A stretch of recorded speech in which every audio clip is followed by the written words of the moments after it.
Kepolisian Resort Aceh Jaya kembali berhasil melakukan pengungkapan kasus tindak kriminal pencurian yang terjadi di Kabupaten Aceh Jaya. Dalam pengembangan kasus ini, personil Reskrim Polres setempat berhasil menangkap 7 tersangka dengan 2 kasus berbeda tindak kriminal pencurian yang terjadi selama ini.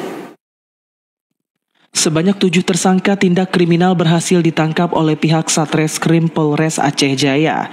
Para tersangka ini berhasil ditangkap setelah adanya laporan dari masyarakat terkait berbagai kasus tindak kriminal yang terjadi selama ini. Tersangka yang ditangkap tersebut berasal dari kasus yang berbeda, yakni kasus pencurian kabel optik PLN dan kasus pencurian hewan ternak serta berbagai tindak kriminal lainnya, seperti pencurian mesin genset, kotak amal, dan mesin diesel dongfeng. Selain berhasil menangkap para tersangka, personil Satreskrim Polres Aceh Jaya juga berhasil mengamankan berbagai barang bukti yang disita di sejumlah tempat.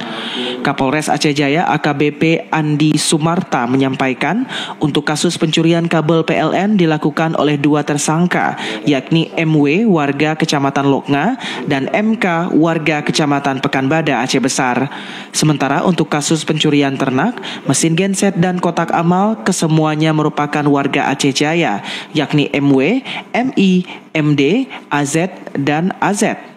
Para tersangka ini ditangkap setelah dilakukan pengembangan baik dari para tersangka maupun pihak korban terkait kasus tersebut. Ini ada 2 kasus yang menjadi atensi kami yang sangat membuat keresahan di tengah-tengah masyarakat. Yang pertama itu kasus pencurian kabel PLN. Ini hal yang sangat penting, hal yang sangat berbahaya dan mengganggu aktivitas masyarakat. Dan pelakunya ini bukan merupakan warga Aceh Jaya, warga kabupaten sebelah Aceh Besar. Ya kan, untuk kasus pencurian kabel PLN ini tersangkanya ada 2, MW dan